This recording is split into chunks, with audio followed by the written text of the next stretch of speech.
So far, our page has only text elements. Let us have a look at VTC homepage. You would see that this page looks so much better because it uses images so effectively. You would see usage of background image, image cards, etc. The logo that you see here is nothing but an image.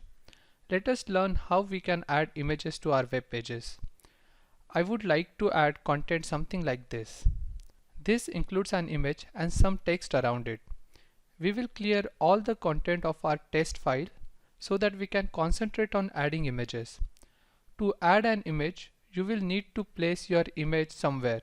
This will allow you to define path of your image you would like to display. You may need multiple images. It's a good practice to group all your images in a folder. I will create a folder named img in the root directory and store images I want to use in that folder. Let us create a div to add new section. In this section, I would like to place my image. To add an image, we use img tag. Let us add the desired image using img tag. We can do it by adding following line. Here, we are using source attribute to define source of the image. The value of src attribute works exactly the way value of href attribute works for anchor text. We have earlier learned to add links using anchor text. If you have an image, you could mention link of the image as source as well. For any image that is present on the web, you can find link as follow.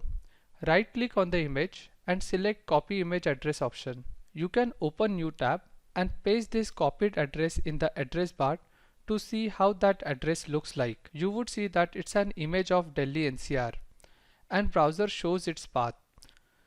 So if you were to use this image, you would use this link address as value of src attribute in your img tag. In case of our project, the image is within img folder in the directory where test.html is also present.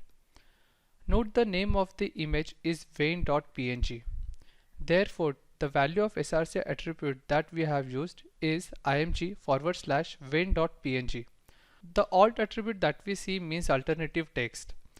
In case for some reason browser is not able to load the image, the alternative text will be shown in place of image. I will also add width and height attribute so that we can learn how we can use it. Let us see how this image would look like. Note that div styling is still applicable. Also, actual size of our image was 183 pixel wide and 184 pixel height. But because we use specified 300 pixel of width and height, browser will fit it in 300 pixel width and 300 pixel height. If you do this, your image will get stretched and will look pixelated. Width and height is useful when you wish to fit a big image in a small space.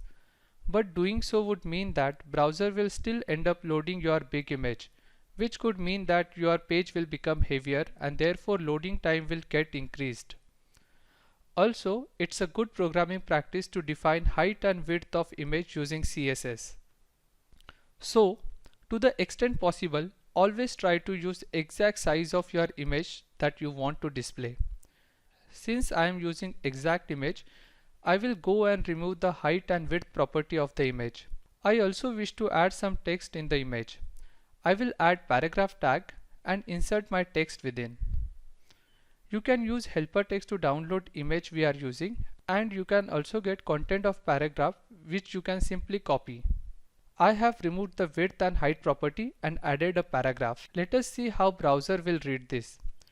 You will see that the paragraph is displayed below the image. Remember we used float property in styling div element earlier? We can use that property to float our image to left.